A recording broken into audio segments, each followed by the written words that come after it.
Bonjour, Vous êtes monsieur?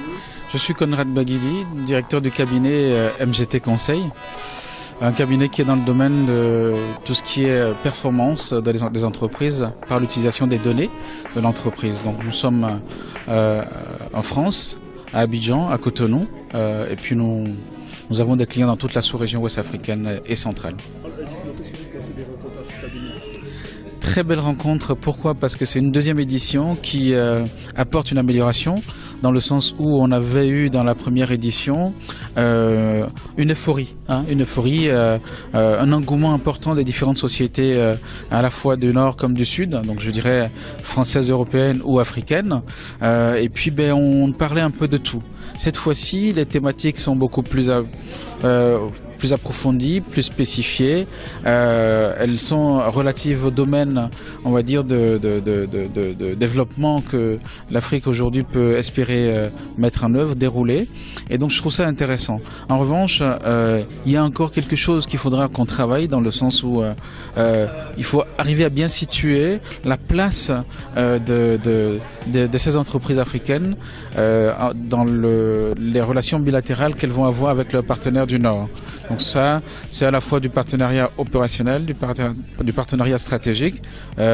C'est ce niveau-là maintenant qu'il faut continuer à avancer pour que la prochaine édition soit plus belle.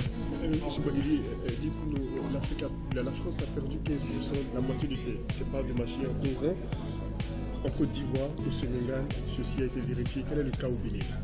On est à peu près dans le même chemin, vous savez, ces chiffres-là sont les chiffres au moins de la zone UEMOA.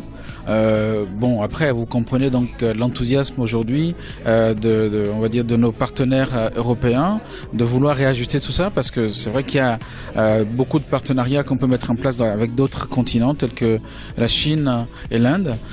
Donc c'est vrai que l'harmonisation un peu de la politique des pays africains est encore plus nécessaire aujourd'hui qu'avant. Voilà.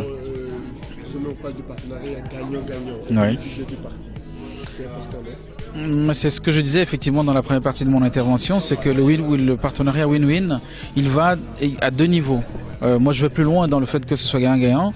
On peut faire du partenariat dans le sens où les entreprises européennes trouvent un partenaire local en Afrique et arrivent à dérouler leur business. C'est intéressant, c'est bien, mais ça reste opérationnel. Pour que l'Afrique se développe, il faudrait arriver à un autre niveau de partenariat, celui qui est le partenariat stratégique, pour que les deux entités, celle du Nord comme celle du Sud, puissent travailler ensemble pour que chacune d'elles se développe dans la durée. D'où la notion de stratégie que j'évoque là, d'où pourquoi pas imaginer des plateformes de prise de part pour que ensemble ils puissent conduire une stratégie de développement dans l'intérêt de leurs deux pays. Monsieur Conrad Baguidi, merci. Merci à vous. Merci.